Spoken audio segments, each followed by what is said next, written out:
Hello and welcome to Learning with CS Anand Kankani. And in the CA Foundation Business Law Marathon series, we will continue with the Contract Act. Probably this is going to be the second last lecture for the Contract Act, where we are going to discuss the topic of performance of contract.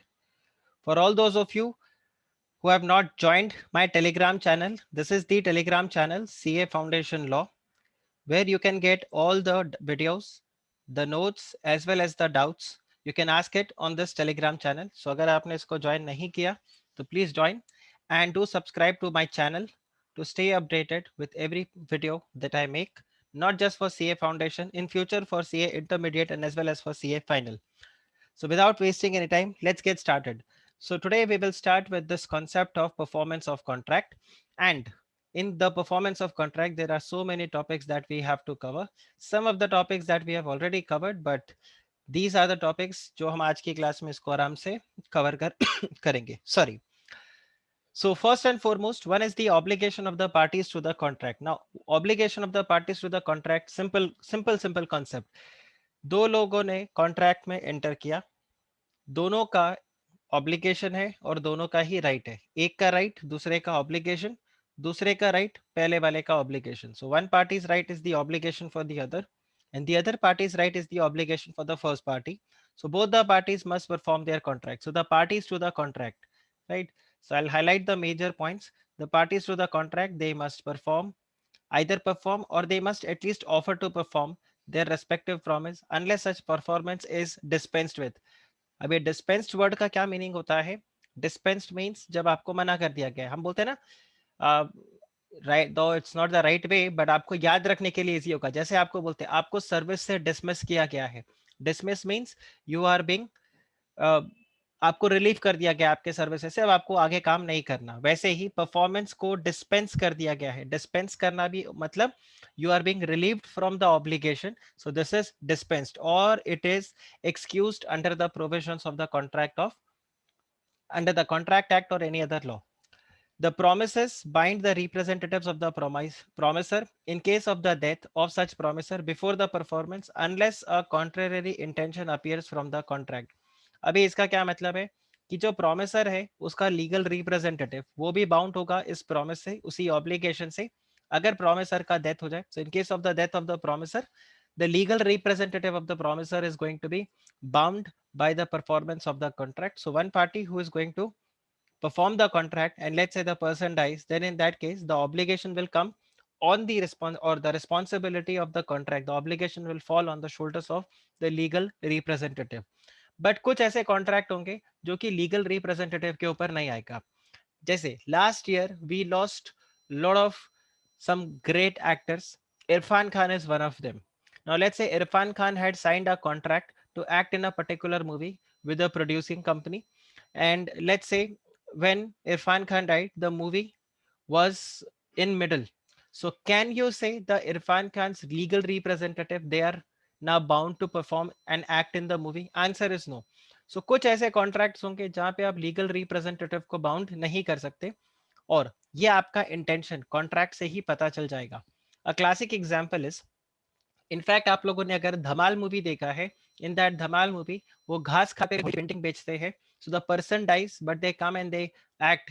वो इस तरह से behave करते कि आपके पिताजी ने हमें पैसे दिए थे और घास खाते हुए घोड़े की पेंटिंग बनवाने के लिए बोला था, और ये घास खाते हुए घोड़े की जो पेंटिंग है ये हम लेकर आ गए, तो बैलेंस पेमेंट मेरे को आपसे लेना था. So is the son responsible और is the son liable to make the payment? Answer is yes. This is on the obligation on the promisor. ध्यान रखना, this looks a very simple point, पर ये पॉइंट को मैंने इतना इसलिए discuss किया है because you do get question in the exam, you know you get questions in the exam on this topic.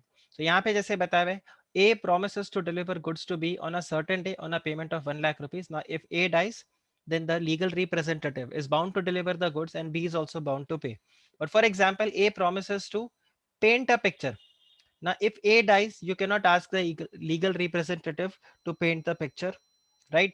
Because this involves personal skill which the legal representative may not have. This is a contract of personal nature. So in case of contract of personal nature, the legal representative will not be bound.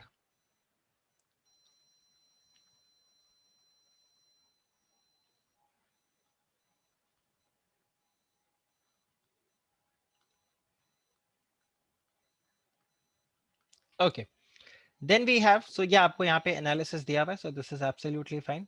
Now there are two things. One is either you should perform the promise or you should at least offer to perform the promise. So either if you have performed the promise, your work is done, or if you have offered to perform the promise, your work is done. इसका दो example मैं आपको देता हूँ. आप यहाँ पे देखो. First example, आप और मैं हम एक कॉन्ट्रैक्ट में एंटर करते हैं. पहले मैं आपको बैकग्राउंड ऑफ द केस बता देता हूँ. तो आप और मैं एक कॉन्ट्रैक्ट में एंटर करते हैं. Let's say Anand has entered into a contract with student, और कॉन्ट्रैक्ट क्या है, that I have to teach law for CA foundation. CA foundation law I have to teach. The lectures are going to start from, let's say, 1st of May. Every day the lecture will be from 1 p.m. to 2 p.m. Okay, ये हमारा contract बन गया है. ये lecture and कब होगा? This will and on 31st May from 1 p.m. to 2 p.m. Okay. So this is the fact of the case. Lectures कहाँ पे होना है? Lectures online होगा. So the lectures will be held on Zoom.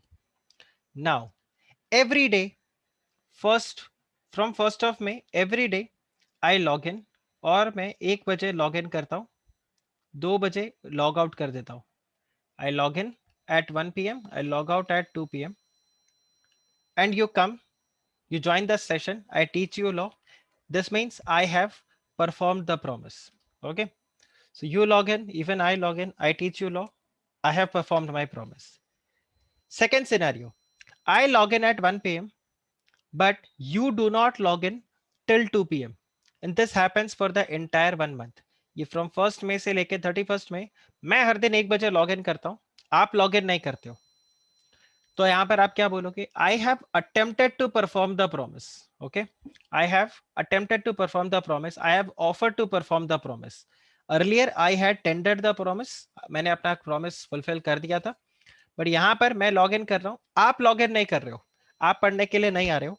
तो क्या बाद में आप मेरे ऊपर केस फाइल कर सकते हो कि सर आपने मुझे लॉ नहीं पढ़ाया, मैं फेल हो गई, चलो मेरे को कॉम्पनसेशन पे करो, you have not taught me law. आपने अपना परफॉर्मेंस किया ही नहीं, आपने बोला था आप लॉ पढ़ाओगे, आपने लॉ पढ़ाया नहीं. तो answer is no, because I had offered to perform the services but you had not accepted it. So यहाँ पर मेरा obligation fulfill हो गया. Do you understand? Obligation of the parties to the contract. So the promisor should either perform the promise or the promisor should offer to perform the promise. Okay, so this is offer. So इसके ऊपर देखना exam में आपको question मिलेगा. फिर यहाँ पे आपके पास आ जाता है by whom the contract must be performed. So the contract must be performed by the promisor, and in case of death of the promisor, then the legal representative will be responsible, right, for performance of the promise, except if there is a contract of personal services, right, personal nature, where the personal skills are to be used, or if even if it's not a personal skill, the contract has a clause, contract में आपने एक clause डाल दिया है that the legal representative will not be liable to perform, then in that case the legal representative will not liable to be performed. So simple आपको यहाँ पर देखना है कि आप personal skills involved है, right. I'll make this chart for here, so this is going to be little easy for you. क्या personal skills involved है, आपको ये देखना है. So if personal skills are involved, then who is going to perform the promise? It is only the promiser, no other person. But if personal skills is not involved, then either the promiser or on behalf of promiser any competent person who is the representative, and in case of death the legal representative is going to perform the contract. Okay, so either the promiser himself or the agent or the legal representative. ये मैंने आपको बता दिया.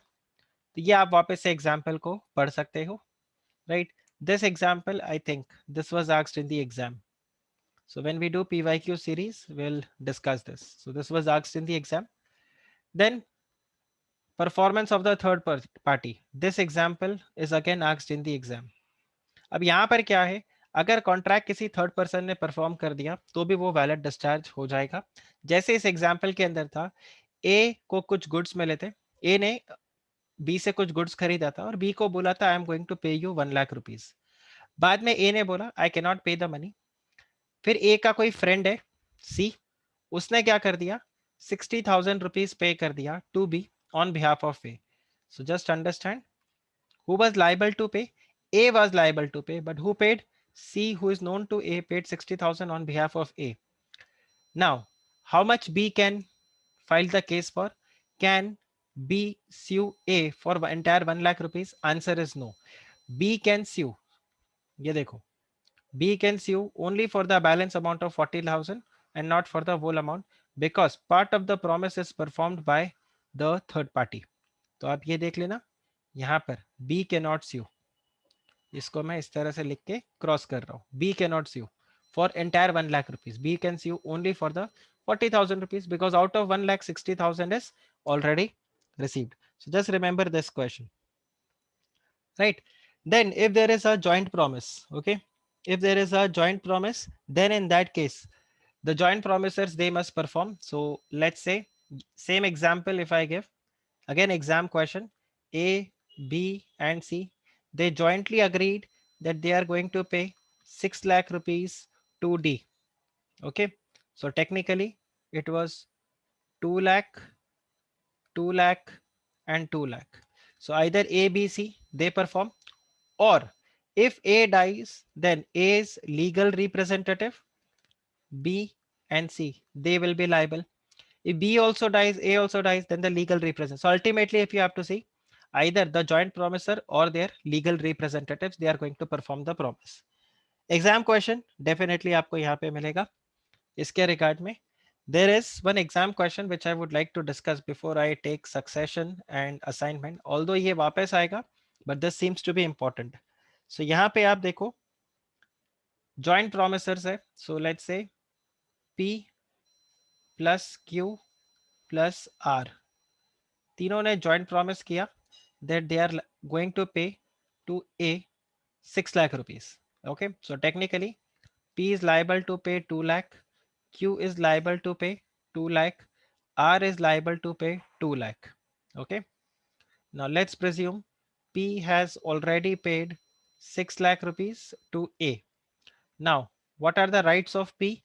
P when has paid 6 lakh rupees to A, in that case P will recover,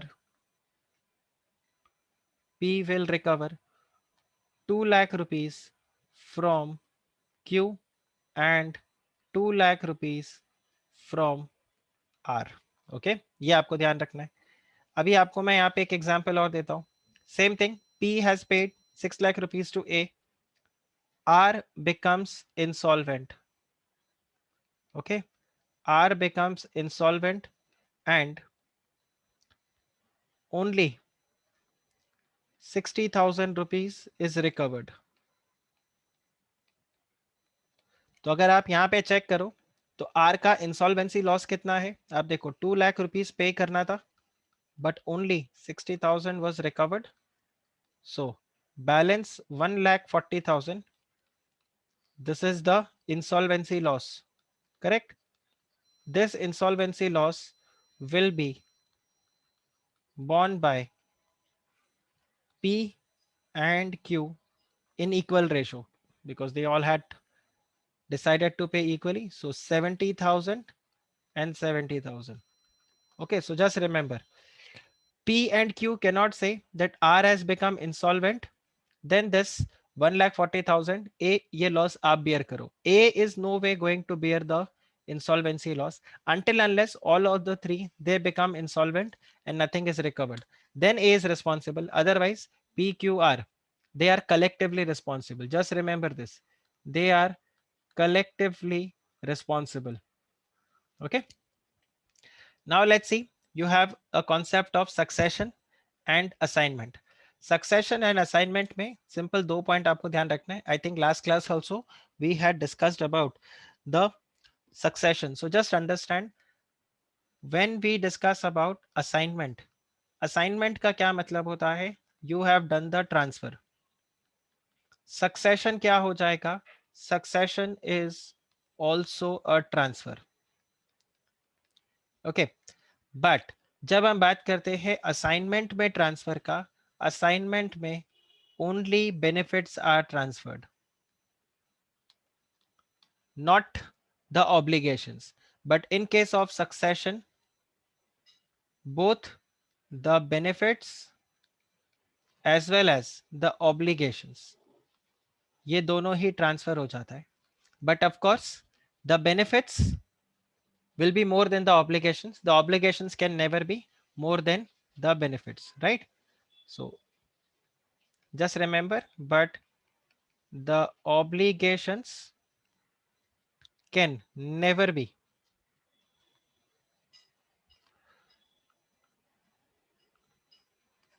I'll write it this way, the obligations will always be greater. I'm so sorry for this fumble. The benefits will always be greater. मैं इसको actually बराबर लिख नहीं पाया. The benefits will always be greater than the obligations. इसी को एक example के थ्रू मैं यहाँ पे बताता हूँ. So there is a father who has died and father की जो पूरी प्रॉपर्टी है वो किसको चली गई? सन को. Okay. Now father के जो assets हैं, the assets were worth, let's say, 10 crores, and the father also had the liabilities. The liabilities were of 3 crore. So son को क्या ट्रांसफर होगा? son को ये asset भी ट्रांसफर होगा, but along with that he is also going to succeed the liability, and S will be liable to pay this 3 crore rupees out of this 10 crores. But suppose करो अगर मैं बोल दूं ये 13 crores हो जाता है, then S is liable only for 10 crore. Okay, only for 10 crore. वो 10 crore से ज्यादा पेमेंट यहाँ पे नहीं करेगा. एंड अगर आप बात करते हो असाइनमेंट का, तो असाइनमेंट में सिर्फ बेनिफिट ट्रांसफर होता है. आप लॉसेस को या ऑब्लिगेशंस को असाइन नहीं कर सकते, only benefits and not the obligations. So just remember assignment and succession, ये दोनों अगर आप पढ़ोगे तो आपके लिए इजी रहेगा. तो आप ये देखो, both the burden and the benefits. Okay, and in case of assignment, the benefit of the contract can only be assigned. Okay, not the liabilities. Then you have effect of refusal to accept the offer of performance. So in that case, again, suppose I log in at 1 o'clock. Remember that Zoom example which I had given, this one यहाँ पे. So if I have logged in at 1 p.m. to teach you and you don't log in, okay, or if I teach you but आप वहाँ पे मेरे को mute कर देते हो या बार बार लॉग आउट हो जाते हो किसी भी तरीके से, I have perform my promise but you are not accepting the performance of the promise where I have perform. आपको पॉइंट समझ में आ रहा है? मैं गुड्स लेके आ गया, you have ordered pizza from, or you have ordered some goods from a website or from any store. The person is ringing your bell, right? वो आपका डोर बेल को प्रेस कर रहा है बट आप गेट नहीं ओपन कर रहे हो. तो वहां पर वो क्या बोलेगा? I have offered to perform the promise but you have accepted, I mean you have refuse to accept the offer, right? Or you have refused to accept the performance of the offer. So in that case I am resolved, मैंने मेरा काम यहाँ पे कर दिया है. अब आप यहाँ पे क्या हो जाओगे? आप responsible हो जाओगे, and basically offerer will not be made responsible for the non performance, right? So ये point आप ध्यान रखना, where the promiser has made an offer of performance to the promisee. But यहाँ पे एक चीज आपको ध्यान रखना होगा कि ये जो ऑफर आपने किया है, अपना परफॉर्मेंस को जो आपने ऑफर किया है, that should be unconditional, it should be made at a proper time and place. Okay, and then if the offer is to deliver anything to the promisee must have get the reasonable opportunity to see what thing has been offered which the promiser is bound to deliver, right? So ये points आपको ध्यान रखना है कि अगर आपने offer, सो इन crux अगर आपको बताओ, ऑफरर ने अपने प्रॉमिस को ऑफर किया, अपने परफॉर्मेंस को ऑफर किया, बट प्रॉमिस ही ने उसको एक्सेप्ट करने से मना कर दिया. इन दैट केस यहां पर क्या हो जाएगा? Offeror will not be made responsible, the promiser will not be made responsible for the non performance, nor does he loses any right under the contract. मतलब अगर आप लॉग इन नहीं करते हो तो मैं आपसे फिर भी फीस अपना डिमांड कर सकता हूँ, आप लॉग इन नहीं कर रहे हो क्योंकि, ठीक है, तो यहाँ पर आपको ये ध्यान रखना है। आई होप सेक्शन 38 आपको यहाँ पे क्लियर हो गया होगा, right. The promisor who has performed or offered to perform the promise where the promisee has not accepted, in that case the promisor is relieved from the obligation, promisor has done his work. Then effect of refusal of the party to perform the promise. अब यहाँ पर उल्टा हो गया, जो promisor है वो मना कर रहा है, वो परफॉर्मेंस नहीं कर रहा, तो यहाँ पर जो प्रोमिसी है उसके पास राइट रहेगा कि वो कॉन्ट्रैक्ट को क्या कर दे, टर्मिनेट कर दे। इनफैक्ट यहाँ पर एक ऑप्शन और रहेगा, प्रोमिसर है, अब सपोज किसी वजह से मैं आपका सेशन नहीं ले पा रहा हूँ, we both have entered into a contract, I have to teach you but I am not able to teach you due to any reason, there is no electricity, my health is not good, like I said you on Friday that Saturday Sunday I'm not going to take the lecture. So I can also indicate by the words or by conduct that I am interested to continue but I will not be doing this contract. तो ये आपके पास रहेगा। तो इसमें ये जो example है ये आप देख लेना, ये एग्जाम के अंदर आता है जिसमें एक सिंगर है वो कॉन्ट्रैक्ट करता है थिएटर के मैनेजर के साथ कि वो यहाँ पे क्या करेगा, अगले 2 महीने हफ्ते में 2 दिन डेफिनेटली आके वहां पे वो अपना परफॉर्मेंस देगा, और बी उसको बोलता है I will pay you ₹1 lakh for each performance. तो अभी होता क्या है, वो बैक टू बैक सारे के सारे परफॉर्मेंस करता है, लेकिन एक किसी दिन जो 6th नाइट है जिस दिन उसको परफॉर्म करना था, ए क्या करता है, विलफुली एब्सेंट कर लेता है, वो जानबूझ के आता नहीं है थिएटर के अंदर परफॉर्मेंस करने के लिए। अभी इससे जो थिएटर का मैनेजर है बी, उसके पास एक लिबर्टी है कि वो कॉन्ट्रैक्ट को यहाँ पे क्या कर दे, एंड कर सकता है। लेकिन अगर ए यहाँ पर बी को बता दे that because of this reason I am not going to perform the contract but I am willing to continue, it's because of my health I am not going to perform tonight, I'll be performing the next weekend or in the next due date I am going to perform, in that case B के पास right नहीं होगा कि वो contract को यहाँ पे and कर दे। तो आपको इधर सिंपल सा ये देखना होगा, सो in case the promisee decides to continue the contract he would not be entitled to put an end to the contract on this ground subsequently। तो यहाँ पर B बाद में ये नहीं बोल सकता कि अरे यार आपने प्रॉमिस उस दिन क्योंकि 6th नाइट आपने परफॉर्म नहीं किया तो मैं कॉन्ट्रैक्ट को यहाँ पे कैंसिल कर रहा हूँ। Of course 6th night when A has not performed, because of that the theater manager B is incurring any loss, तो वो वहां पर क्या कर सकता है, damages वगैरह को क्लेम कर सकता है, ठीक है। Devolution of the joint liabilities, तो जॉइंट लाइबिलिटीज मैंने आपको ऑलरेडी बताया, जो भी पार्टीज है they are jointly liable, right. And अगर किसी एक जॉइंट प्रोमिसर का डेथ हो जाए तो वहां पर उसका लीगल रिप्रेजेंटेटिव जो होगा दे विल बी रिस्पॉन्सिबल। तो ये आपके पास पॉइंट आता है, राइट। सो ईच प्रोमिसर में कंपेल, सो ये जो मैंने आपको एग्जांपल दिया था PQR वाला वो सेम यहाँ पर आपका एग्जांपल आ जाएगा। ये एग्जांपल जो है ये एग्जाम के अंदर आया था with the insolvency loss, right? I think yes this is the question। एक ये एग्जांपल भी आप देख लेना, right? अगर एक जॉइंट प्रोमिसर को आपने रिलीज कर दिया अपने ऑब्लिगेशन से तो इसका ये मतलब नहीं है बाकी सारे भी रिलीज हो गए, बाकी सारे जो है वो यहाँ पर एज यूजुअल लाइबल रहेंगे। So A B C they have entered into a contract where they have jointly promised to pay 9 lakh rupees to D. Now D has released A from the liability, but in this case this release A does not discharge B and C from their liability, they remain liable to pay the entire amount of 9 lakh rupees to D। A को मना कर दिया चलो तुम पे मत करना, but B और C को तो यहाँ पर पे करना पड़ेगा। Of course B and C बाद में A से रिकवरी कर सकते हैं, ठीक है। सो A is not liable to pay to D but he still remains liable to pay B and C। तो D की तरफ से वो फ्री हो गया, बट अपने बाकी जॉइंट प्रोमिसर्स के लिए वो अभी भी यहाँ पर क्या है, बाउंड है।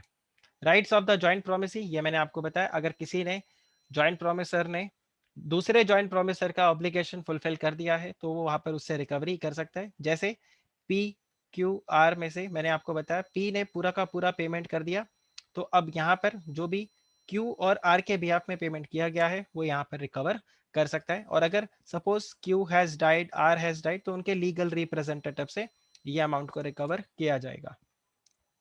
What should be the time and place for the performance of the promise? So यहाँ पर टाइम हमने कोई स्पेसिफाई करके नहीं रखा. When we have entered into the contract, we have not specified any particular time. At that point of time, the contract can be performed at a reasonable time, right? So ये आपको ध्यान रखना है. The contract should be performed at the reasonable time.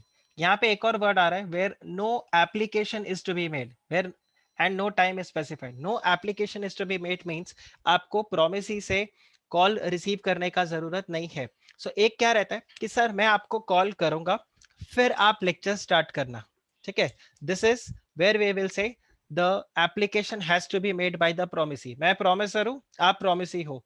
So application has to be made मतलब जब आप बोलोगे तो मैं ये काम करूंगा. लेकिन फर्स्ट वाले केस में क्या बोला गया है, जब ऐसा कुछ कंडीशन नहीं है, 1 बजे हमारा डिसाइड हो चुका है.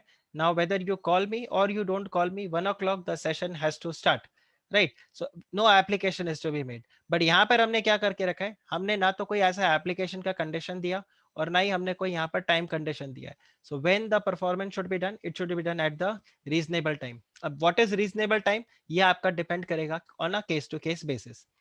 सेकेंड केस है where the time is specified but no application is to be made.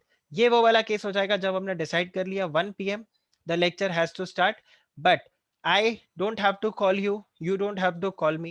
Then at 1 PM, if I have offered to perform my promise, I am relieved. I have done my promise. Okay?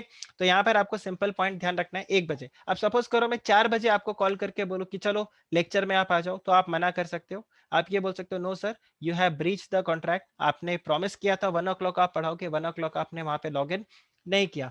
But if I log in at 1 o'clock, you are not there, then I am free.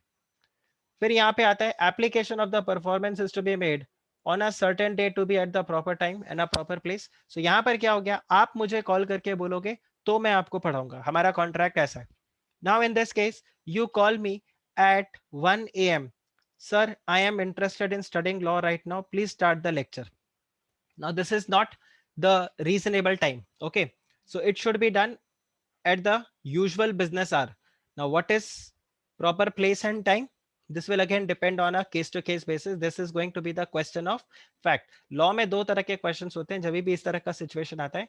One is question of law, another is question of fact. Some other video I will try to explain what is question of fact and what is question of law.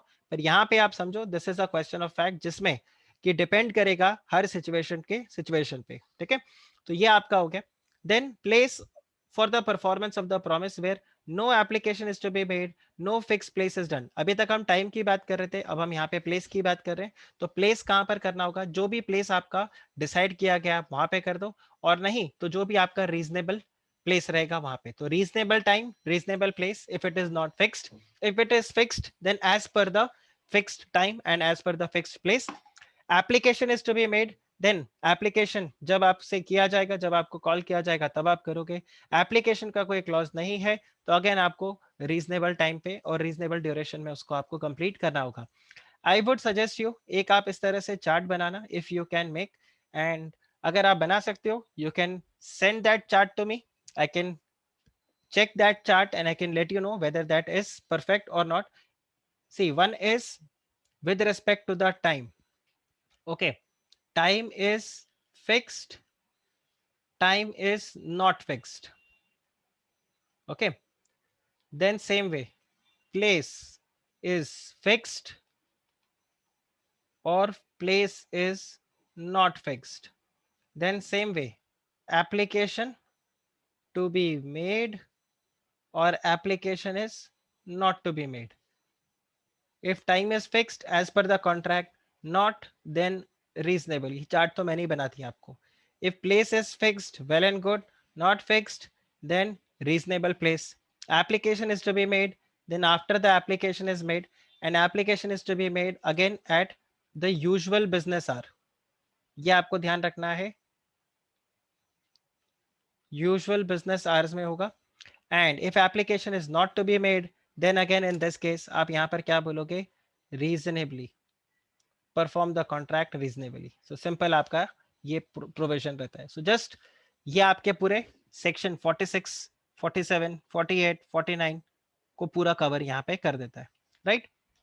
And then performance in the manner at the time prescribed. So again जैसा time आपको दिया हुआ है उसके हिसाब से आपको perform करना है. यहाँ पर एवरीथिंग इज फिक्स्ड. ना performance of the reciprocal promise, reciprocal promise का क्या मतलब होता है, मैंने एक अपना काम कर दिया, अब आपको आपका काम करना है, तो उसको हम क्या बोलेंगे, reciprocal promise. So promisor is not bound to perform unless the reciprocal promise is the promisee is ready and willing to perform. एक सिंपल सा पॉइंट, मैंने आपको प्रॉमिस किया I am going to teach you law.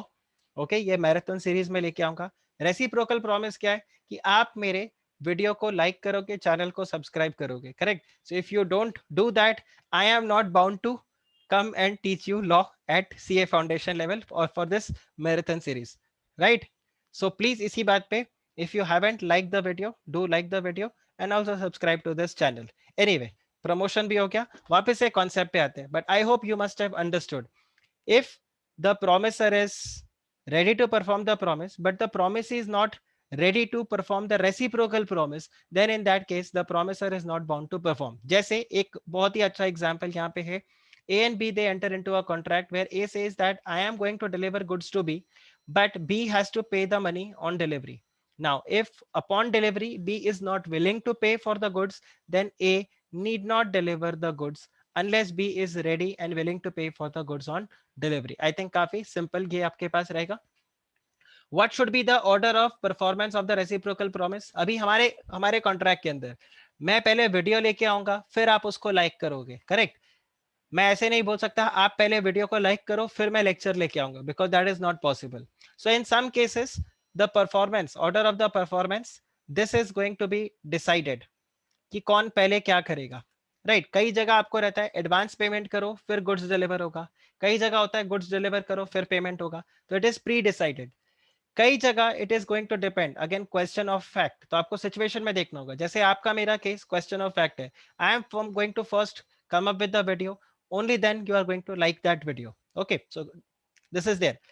Otherwise this should be performed simultaneously, right? एक हाथ दो दूसरे हाथ लो. So if you remember, फिर हेरा फेरी मूवी में कचरा सेठ, ये देखते हो, आई डोंट रिमेम्बर, ये भंगार वाला जो रहता है ये क्या बोलता है, पहले तू दे पहले तू दे, राइट. अक्षय कुमार और इसके बीच में रहता है पहले तू दे पहले तू दे.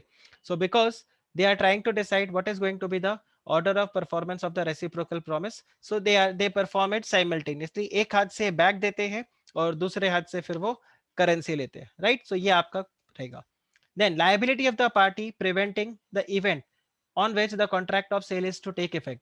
so अगर promise ही कुछ ऐसा करता है जिससे प्रोमिसर अपने कॉन्ट्रैक्ट को परफॉर्म नहीं कर पा रहा, then in that case the contract becomes voidable at the option of the party जिसको आप यहाँ पर प्रिवेंट कर रहे हो. जैसे सिंपल सा पॉइंट है, A and B they enter into a contract to execute some work for A for 1,000 rupees.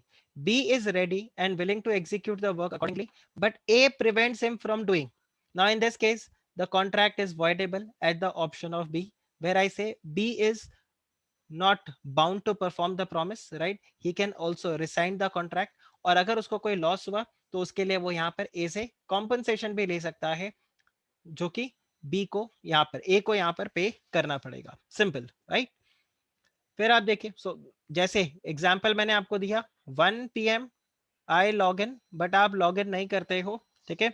आप नेग्लिजेंटली वहां पे लॉग इन कर रहे हो फिर लॉग आउट कर रहे हो, या फिर मैं आपको लेक्चर पढ़ा रहा हूँ बट आपने अपने आप को अनम्यूट करके आप फोन पे बात कर रहे हो, मतलब I can understand that you are not focusing on the lecture, so you are preventing me to take the lecture, आप मुझे बार बार म्यूट कर देते हो. So in that case I can resign the contract has become voidable at the option of the professor, and the professor can also demand the fees that देखो मैंने एक से दो आपको पढ़ाने का कोशिश किया लेकिन आपने नहीं पढ़ा, so you still have to pay the fees for that. So ये आपका क्वेश्चन हो गया. Then effect of default as to that promise which should be performed first, consisting of the reciprocal promise. So like I mentioned, if it is already decided who is going to first, so A and B they enter into the contract, and यहाँ पर बोला गया है A is going to first perform his duty and then B is going to perform the reciprocal promise. Now if A do not perform the promise, B is not bound to perform his or her promise. So simple point. So where a contract consists of reciprocal promise, so that one of them cannot be performed, then the performance cannot be claimed, right? Or that the performance cannot be claimed till the other has been perform. So यहाँ पर जब तक ए perform नहीं करेगा तब तक B अपने promise को परफॉर्म नहीं कर देगा। तो यहाँ पर अगर ए ने अपना प्रॉमिस को परफॉर्म नहीं किया तो बी लायबल नहीं रहेगा। So the promisor can not claim the performance of the reciprocal promise and must make the compensation. So simple example, A hires B's ship, ये एग्जाम्पल देखना एग्जाम के अंदर आएगा। A hires B's ship to take it and convey from Kolkata to Mauritius a cargo to be provided by A. अब ए ने B को बोला देखो मैं तुम्हारे शिप में कुछ कार्गो डालूंगा जिसको तुम कोलकाता से मॉरिशस लेके चले जाओगे। ये शिप किसका है? ये शिप बी का है। और इसके बदले में ए क्या करेगा? बी को पेमेंट करेगा कुछ फ्रेट एंड कन्वेंस। अब प्रॉब्लम ये है कि ए जब तक गुड्स यहां पर नहीं देगा तब तक वो शिप को लेके कैसे जाएगा? मतलब first A has to do the work ना। सो अभी ए ने बी को कार्गो दिया ही नहीं और बाद में ए बोलता है कि यार बी तुमने मेरे सामान को तो मॉरिशस पहुंचाया ही नहीं, तुम्हें किस बात का फ्रेट में दूं? तो बी क्या बोलेगा? देखो भाई मैंने अपना परफॉर्मेंस यहाँ पे कर दिया था, मैं शिप लेके रेडी था, पर जब तक आप मुझे कार्गो नहीं दोगे तब तक मैं उसको लेके कैसे जाऊंगा? So my ship was ready. It's as good as आप ओला या उबर को बुक करते हो, कैब को बुक करते हो, कैब आपके घर के बाहर आके खड़ी हो गई है। अब आप कैब में जब तक नहीं बैठोगे तब तक कैब तो जाएगा नहीं। तो क्या आप बाद में ओला या उबर को ऐसा बोल सकते हो कि देखो आपने तो कैब से मेरे को डेस्टिनेशन ए से लेके बी तक आपने मुझे पहुंचाया नहीं। लेट्स से अंधेरी से आपको बैंड्रा जाना था तो अंधेरी से आपको बैंड्रा वो लेकर गया ही नहीं। आप ओला वाले को ये नहीं बोल सकते बिकॉज ओला कैब वाला क्या बोलेगा? मैं आपके सोसाइटी के नीचे एक गाड़ी लेके रेडी था, मेरा कैब रेडी था, आपको कैब में बैठना था, उसी के बाद तो मैं यहाँ पे लेके जाऊंगा, लेकिन आप नहीं आए इसलिए मैं आपको लेकर नहीं गया। But I have perform, I have offer to perform my promise. मैंने अपनी गाड़ी आपके सोसाइटी के नीचे ला के रख दी थी, मैं रेडी था आपको अंधेरी से बैंड्रा ले जाने के लिए। तो आप मेरे को लाइबल नहीं ठहरा सकते कि मेरा कैब वहां पर अवेलेबल नहीं था, और आपको इनफैक्ट यहाँ पे कॉम्पनसेशन भी पे करना पड़ेगा। तो जो भी वो फेयर है, कैंसिलेशन फीस और whatever is, you will have to pay. I hope ये वाला एग्जाम्पल भी आपको अच्छे से क्लियर हो गया होगा। Then effect of the failure to perform the promise at the time fixed when time is essential. So कुछ कॉन्ट्रैक्ट में टाइम एसेंशियल होता है। नाउ अगर आपने उस टाइम पे कॉन्ट्रैक्ट को परफॉर्म नहीं किया, इन दैट केस जो कॉन्ट्रैक्ट होगा वो यहाँ पर क्या बन जाएगा? It will become voidable at the option of the promisee. A simple example, the pizza was to be delivered within 30 minutes. Okay अब अगर 30 मिनट्स में पिज्जा डिलीवर हो जाता है, वेल एंड गुड। 30 मिनट्स में पिज्जा डिलीवर नहीं होता, so the other person can say that no I don't want this pizza, और the other person can also say it's okay, मैं ये पिज्जा को एक्सेप्ट कर लेता हूँ। ऑफ कोर्स अगर आप पिज्जा को एक्सेप्ट करोगे तो आपको पेमेंट करना पड़ेगा, लेकिन अगर आप पिज्जा को एक्सेप्ट नहीं करते तो आपको पेमेंट करने के लिए कंपेल नहीं किया जा सकता, बिकॉज यहाँ पे टाइम क्या था? ये टाइम एसेंशियल था। बट अगर टाइम एसेंशियल नहीं है, इन that case it should be delivered with in reasonable time. अब जैसे न्यू ईयर या कोई भी फेस्टिवल टाइम रहता है, उस टाइम पर आपको डोमिनोज वाला क्लियरली बोल देता है दैट 30 मिनट्स में पिज्जा डिलीवर शायद नहीं हो, it may take time. But इसका ये मतलब भी नहीं है कि वो पिज्जा आपको 4 घंटे बाद डिलीवर करे। If the pizza is delivered after 4 hours, you can definitely say that the contract is now voidable, I am not going to accept this pizza. But yes, अगर वो suppose 45 minutes 1 hour के अंदर आ जाता है, then it is still reasonable time, and of course the pizza is in the edible condition, मतलब वो hot है, खाने के लायक है, खाना खराब नहीं हुआ है, तो again it has been performed in the reasonable time. So ये एक time is the essential और time is not essential, ये definitely आप यहाँ पे देख लेना। इसके अलावा अगर आप यहाँ पे देखोगे तो आपके पास आता है contract to do an impossible, agreement to do an impossible act. So again वो आपके लिए क्या रह जाएगा? वॉइड हो जाएगा। ये हमने पहले भी कवर किया था, इम्पॉसिबल एक्ट के लिए अगर रहेगा तो दैट इज वॉइड एब इन इश्यू। अब यहाँ पर दो पार्ट है, एक आता है इनिशियल इम्पॉसिबिलिटी और एक आ जाएगा सुपरवीनिंग इम्पॉसिबिलिटी या सब्सिक्वेंट इम्पॉसिबिलिटी। सो आप अगर यहाँ पे देखो कॉन्ट्रैक्ट शुरू से ही इम्पॉसिबल है, so this is what, this is going to be void ab initio. अगर आपने एक ऐसे कॉन्ट्रैक्ट को एंटर किया जो कि शुरू से ही इम्पॉसिबल है, वो परफॉर्म हो ही नहीं सकता, so that is initial impossibility, the contract is going to be void ab initio, right. But ऐसा भी हो सकता है कि कॉन्ट्रैक्ट सब्सिक्वेंटली इम्पॉसिबल हो जाए, तो इन दैट केस वहां पर कॉन्ट्रैक्ट क्या हो जाएगा? The contract is going to be void, both the parties would be discharge from the contract. A classic example, I don't have, और let's say my car is destroyed, my car is already destroyed, okay, and I am not aware that my car is destroyed and I enter into a contract to sell you my car. तो आप यहाँ पे क्या बोलोगे? The contract is impossible from the very beginning. आपने जब contract बनाया उसी टाइम आपका कार डिस्ट्रॉयड था. नाउ हो सकता है ये इसके बारे में दोनों पार्टीज को पता हो सकता है इसके बारे में दोनों पार्टीज को नहीं पता हो. If it is unknown to the parties, still the contract is going to be void. If it is known to both the parties, मतलब आपको पता है मेरा कार डैमेज हो गया, मैं अब आपको वो कार नहीं बेच सकता, मुझे भी पता है ये कार डैमेज हो गया, तो भी ये कॉन्ट्रैक्ट क्या हो जाएगा? वॉइड हो जाएगा. लेकिन अगर सपोज करो मुझे पता है कि मेरा कार डैमेज है बट आपको नहीं पता, ओके, आपको नहीं पता, तो फिर यहाँ पर क्या हो जाएगा? ये एक तरीके से फिर क्या हो गया? तो फिर चीटिंग कर ली मैंने. मुझे पता है मैं आपको कार डिलीवर नहीं कर सकता, फिर भी मैं आपको यहाँ पर क्या कर रहा हूँ? कॉन्ट्रैक्ट में एंटर करवा रहा हूँ और मैं बोल रहा हूँ yes I am going to deliver you the car, whereas I know my car is already destroyed. So in that case ये तो फिर क्या हो जाएगा? फ्रॉड जैसा सिचुएशन हो गया. तो डेफिनेटली कॉन्ट्रैक्ट तो यहाँ पर वॉइड रहेगा, बट डेफिनेटली आप यहाँ पे मेरे से कॉम्पनसेशन भी क्लेम कर पाओगे, ओके. लेकिन अगर सपोज करो subsequently after entering into the contract the car gets damaged, then definitely the contract is going to be void subsequently. तो यहाँ पर आपको देखना है सुपरवीनिंग और सब्सिक्वेंट इम्पॉसिबिलिटी. तो ये एक इंपॉर्टेंट कॉन्सेप्ट है, एग्जाम के अंदर आपको डेफिनेटली इसके ऊपर क्वेश्चन मिल सकता है. Then the reciprocal promise to do certain things which are legal and the certain things which are illegal. तो अगेन वो कॉन्ट्रैक्ट क्या हो जाएगा? आपके लिए void हो जाएगा. पर आपको यहाँ पे ध्यान रखना, the first set of promise is valid but the second set of contract would be void. तो जो जो लीगल पार्ट होगा वो वैलिड रहेगा और जो इलीगल पार्ट होगा वो void हो जाएगा. A classic example for this, A ने बी को क्या कर दिया? अपना घर दे दिया और बोला इसका रेंट होगा 5 लाख रुपीज. लेकिन अगर बी वहां पर गैम्बलिंग करता है, जुआ वगैरह खिलाता है, तो उसको 7.5 लाख रुपया एक्स्ट्रा पे करना पड़ेगा. अब ये वाला जो है ये इलीगल कॉन्ट्रैक्ट है, ये लीगल कॉन्ट्रैक्ट है, तो ये तो वैलिड रहेगा, ये वॉइड हो जाएगा, ओके.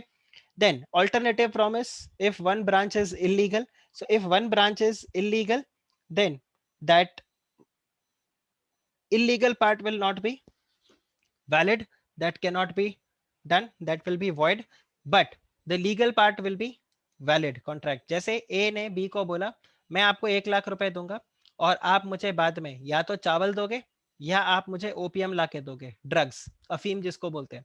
तो राइस वाला अगर है, अगर बी राइस लेके आ जाता है तो फिर इन दैट केस यहाँ पे कॉन्ट्रैक्ट वैलिड है. लेकिन अगर वो ओपीएम लेके आ जाएगा तो फिर कॉन्ट्रैक्ट क्या हो जाएगा? यहाँ पे वॉइड. नेक्स्ट है आपके पास appropriation of payments. Now this is again an important concept. इसको मैं पीवाईक्यू में डिस्कस करूंगा. इसके साथ एक स्ट्रेट अवे क्वेश्चन है, अप्रोप्रिएशन ऑफ पेमेंट का क्या मतलब होता है? अप्रोप्रिएशन वर्ड का क्या मतलब है, पहले आप इसी को समझ लो. अप्रोप्रिएशन मतलब आप उस अमाउंट को किसके साथ सेट ऑफ कर रहे हो, किसके साथ आप उसको एडजस्ट कर रहे हो. सो सपोज ए ने बी से उधार लिया, काफी सारा उधार है.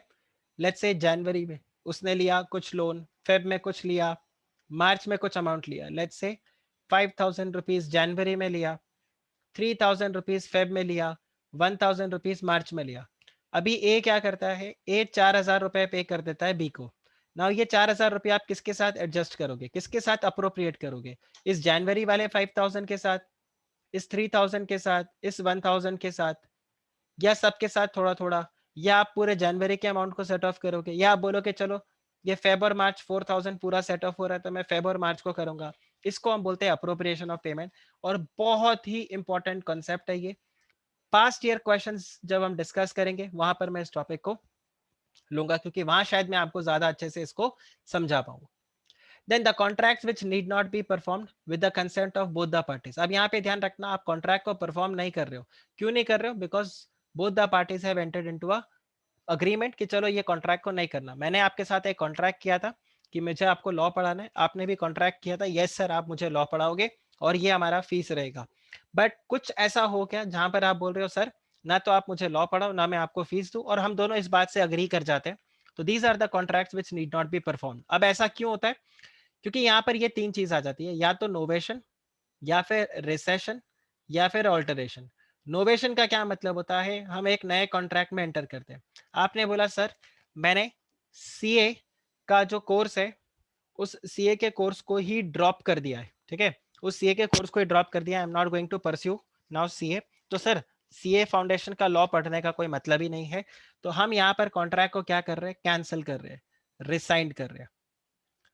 सर मैं 2021 में सीए नहीं करूंगा, मैं 2022 में सीए करूंगा, तो हमारा जो अग्रीमेंट है वो एज इट इज रहने दीजिए, आपका fees and everything everything is intact, but बस आप मुझे मई 2021 की बजाय नवंबर 2021 या फिर मई 2022 के लिए पढ़ाओगे। तो हमने यहाँ पर क्या कर दिया, एक नए कॉन्ट्रैक्ट को एंटर कर लिया, ओके। या फिर हम यहाँ पर क्या कर देते हैं, उसमें ऑल्टरेशन करते हैं, सर आप मुझे लॉ के साथ में बिजनेस कम्युनिकेशन भी पढ़ाओगे एंड जो भी एक्स्ट्रा फीस होगा आप वो ले लेना, या सर आप मुझे लॉ बिजनेस कम्युनिकेशन, हम दोनों ने डिसाइड किया था कि मैं आपको ये दोनों सब्जेक्ट पढ़ाऊंगा, बट आप मुझे बाद में बोले कि सर बिजनेस कम्युनिकेशन मुझे मत पढ़ाओ, वो मैं अपने आप हैंडल कर लूंगा, आप मुझे सिर्फ लॉ पढ़ा दो, ठीक है। तो ये हमने क्या कर दिया, कॉन्ट्रैक्ट को ऑल्टर कर दिया, राइट। तो जब हम कॉन्ट्रैक्ट में कुछ चेंजेस करते हैं उसको हम बोल देते हैं ऑल्टरेशन, जब हम कॉन्ट्रैक्ट को कैंसिल करते हैं उसको हम बोलते हैं रिसेशन, और नोवेशन हो जाता है जब हम कॉन्ट्रैक्ट को यहाँ पर क्या कर देते हैं, रिप्लेस। आई थिंक ये आपके लिए अब काफी इजी हो जाएगा। तो आप ये देखो, ये रहा आपके पास novation, rescission and alteration.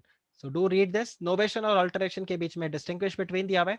Then promisee में ऑल्सो रेमिट और पे ऑफ द परफॉर्मेंस, जैसे कई बार आपका रहता है, आप कैश डिस्काउंट जब देते हो, when the debtor is being given cash discount by the creditor, वो एक तरीके से क्या हो गया, क्रेडिटर वेव ऑफ कर रहा है कि चलो ठीक है भाई बैलेंस पेमेंट मत करो, तो भी वो आपके लिए यहाँ पर वैलिड हो जाएगा। So you need not perform, you need not पे, जितने का आपको कैश डिस्काउंट मिल गया उतना यू नीड नॉट पे, right. Restoration of the benefit under a voidable contract, तो अगर आप किसी वॉइडेबल कॉन्ट्रैक्ट को एनफोर्स करते हो और आप बोलते हो कि नहीं मुझे ये कॉन्ट्रैक्ट को नहीं करना, तो इन दैट केस जो भी आपको बेनिफिट्स मिला है वो आपको रिस्टोर करना पड़ेगा। सो इफ यू रिमेंबर, वो 10 करोड़ की प्रॉपर्टी अगर आप मुझे 1 करोड़ रुपीस में सेल करते हो, क्यों सेल करते हो, क्योंकि मैंने क्वर्शन लगाया था, और बाद में आप बोलते हो नहीं मुझे ये प्रॉपर्टी 1 करोड़ में नहीं बेचना, तो इन दैट केस आप अपनी प्रॉपर्टी मुझे डिलीवर नहीं करोगे, but at the same time you also cannot keep this 1 crore rupees with you, this 1 crore is to be paid by you, and ये आप मुझे वापस से रीपे कर दोगे। ये एग्जाम्पल देख लेना, एग्जाम में कई बार पूछा गया है। Obligation of the party who has received the advantage under a void contract, तो अगर कोई कॉन्ट्रैक्ट वॉइड हो गया है और उस वॉइड कॉन्ट्रैक्ट मतलब कॉन्ट्रैक्ट वॉइड होने की वजह से ऑब्वियसली अब वो कॉन्ट्रैक्ट परफॉर्म तो हो नहीं सकता, so what ever benefits you have received it is again your objective, आपको उसको यहाँ पर क्या करना पड़ेगा, रीस्टोर करना पड़ेगा, ठीक है। You will have to restore the benefits, right. और या फिर अगर रीस्टोर नहीं तो आपको फिर उसके लिए कॉम्पनसेशन पे करना पड़ेगा।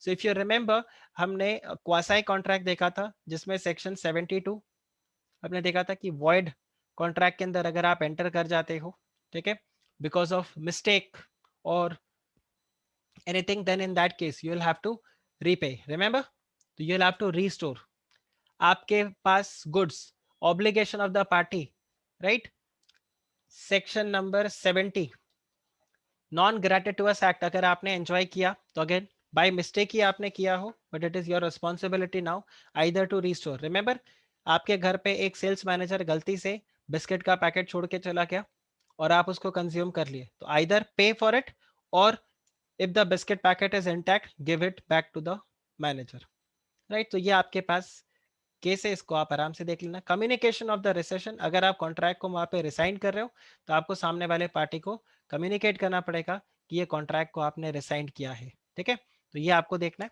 इसके अलावा अगर आप देखो तो effect of neglect of the promisee to afford promisor a reasonable facility for the performance of the promise, then again in that case the promisor cannot be held liable for the non performance। so जैसे एक trainee है who refuses to learn, एक नालायक student है who refuses to learn, then the teacher cannot be held liable for not teaching well, okay। ए ने B के साथ contract किया कि वो बी के घर में रिपेयर करेगा, अब बी बता ही नहीं रहा है कि क्या क्या रिपेयर हुआ, तो एक तरीके से आप क्या कर रहे हो, A is now excused, why, because B is not letting, okay, A perform the contract. Discharge of contract, तो डिस्चार्ज कैसे हो सकते हो, डिस्चार्ज मतलब आप कॉन्ट्रैक्ट से कैसे फ्री हो सकते हो, या तो आप अपना काम परफॉर्म कर दो, या तो परफॉर्म कर दो और attempt to perform, you will be discharged. Discharge by mutual agreement, आप आपस में डिसाइड कर ले तो नोवेशन, रिसेशन, ऑल्टरेशन, रेमिशन ये हमारा रहता है। या फिर कॉन्ट्रैक्ट जो है वो इम्पॉसिबल हो गया, इसलिए अब आप यहाँ पर कॉन्ट्रैक्ट को परफॉर्म नहीं कर सकते, राइट। या फिर लैप्स ऑफ टाइम, जो हमारा टाइम पीरियड था वो खत्म हो चुका है, अब आप कॉन्ट्रैक्ट को इन्फोर्स नहीं कर सकते। तो आपको जैसे मैंने टाइम बार्ड डेट बताया था, तो हमारा जो डेट है वो टाइम बार्ड हो गया, अब वो इरिकवरेबल हो गया। Now it is the parties are discharge. Discharge by the operation of the law, law आपको बोल देता है सपोज द पर्सन डाइज, कोई इंसान इंसॉल्वेंट हो गया। अब अगर कोई इंसान इंसॉल्वेंट हो गया, दिवालिया घोषित हो गया, तो अब आप उससे पैसे रिकवर नहीं कर सकते। So the person is discharge to make the payment by the law. Then discharge by the breach of contract, अगर एक पार्टी ने अपने कॉन्ट्रैक्ट को परफॉर्म नहीं किया तो दूसरा पार्टी वहां पर फ्री हो गया कि वो कॉन्ट्रैक्ट को डिस्चार्ज कर दे। जैसे हमने सिंगर और वो थिएटर मैनेजर का एग्जांपल देखा था। सिंगर अगर स्किप करता है किसी दिन परफॉर्म करना, तो जो स्टोर मैनेजर है, जो थिएटर मैनेजर है, उसके पास राइट है, क्योंकि ए ने ब्रीच कर दिया, तो थिएटर मैनेजर के पास राइट है कि वो यहाँ पर किसी और सिंगर को अपॉइंट कर ले और इस सिंगर को निकाल दे। I have entered into a contract to teach you law. Now, on the date of the performance, I don't pick up your call. I don't teach you. आपके पास पूरा पूरा राइट है, क्योंकि मैंने क्या कर दिया, ब्रीच ऑफ कॉन्ट्रैक्ट कर दिया। तो अब आप किसी और फैकल्टी के साथ अपना लॉ का पोर्शन कंप्लीट कर सकते हो। And I am not liable. I mean, I will not be eligible to recover any fees from you because breach मैंने किया। तो ध्यान रखना breach of contract, हालांकि हमारा next lecture पूरा breach of contract के ऊपर ही है, but the person who does the breach of contract will not liable for any kind of compensation.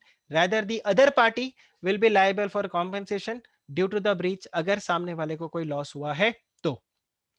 Promisee में भी वेव्ड ऑफ और remit the performance of the promisee, तो जैसे मैंने आपको कैश डिस्काउंट वाला एग्जांपल दिया था। Effect of neglect of the promisee to afford promisor, तो अभी अगर आप लॉग इन ही नहीं कर रहे हो तो इन दैट केस यहाँ पर आप प्रोमिसर जो है वो यहाँ पर फ्री हो गया, आई एम डिस्चार्ज। और मर्जर ऑफ राइट्स, इसके ऊपर एग्जाम्पल आप देखना। मर्जर ऑफ राइट्स का क्या मतलब होता है, मैंने अपने लैंडलॉर्ड से एक कॉन्ट्रैक्ट किया कि उनका जो घर है, ठीक है, एक 2 BH के अपार्टमेंट जिसमें मैं रहता हूँ, इसके लिए मैं उनको हर महीने लेट्स से 30,000 रुपीज का रेंट पे करूंगा। ओके, और हमारा जो कॉन्ट्रैक्ट है वो कितने साल के लिए है, 5 years के लिए। अब सपोज करो at the end of first year मेरे पास काफी सारा पैसा आ गया, ठीक है, I earned good amount of money, and मैंने अपने लैंडलॉर्ड को बोला कि सर एक काम करो, ये जो घर है आपका ये आप मुझे बेच दो। और उन्होंने ये 3 करोड़ रुपीज में मुझे घर अपना बेच दिया। अब जब उन्होंने मुझे ये घर बेच दिया, ये तो 1 साल बाद उन्होंने मेरे को बेच ही दिया घर, अब क्या बैलेंस 4 years के लिए क्या मैं उनको रेंट पे करूंगा, आंसर इज नो। तो ये हो गया आपका मर्जर ऑफ राइट्स। सो उनका राइट था to receive the rent, and उनका दूसरा राइट था जब मैंने उनसे घर खरीदा था to receive this compensation. So when this right is established, he has received this money, then he can not demand this. So ये हो गया इनका सुपीरियर राइट, और ये वाला हो गया इनके लिए, I won't say inferior but second right, ये आपका रहेगा। सो सिंपल सा पॉइंट है, जो सुपीरियर राइट है वो यहाँ पर सुपरसीड करेगा, एंड ये राइट उनके तरफ से निकल जाएगा, right. So I am discharged to pay this monthly rental to my landlord, right? So that's it for your today's lecture. कल के लेक्चर के अंदर हम कवर करेंगे ब्रीच ऑफ कॉन्ट्रैक्ट, और ये हमारा लास्ट लेक्चर होगा for the CA Foundation Contract Act. Okay, so that's it for today's lecture. Take care, bye bye, and don't forget to like the video and subscribe to my channel.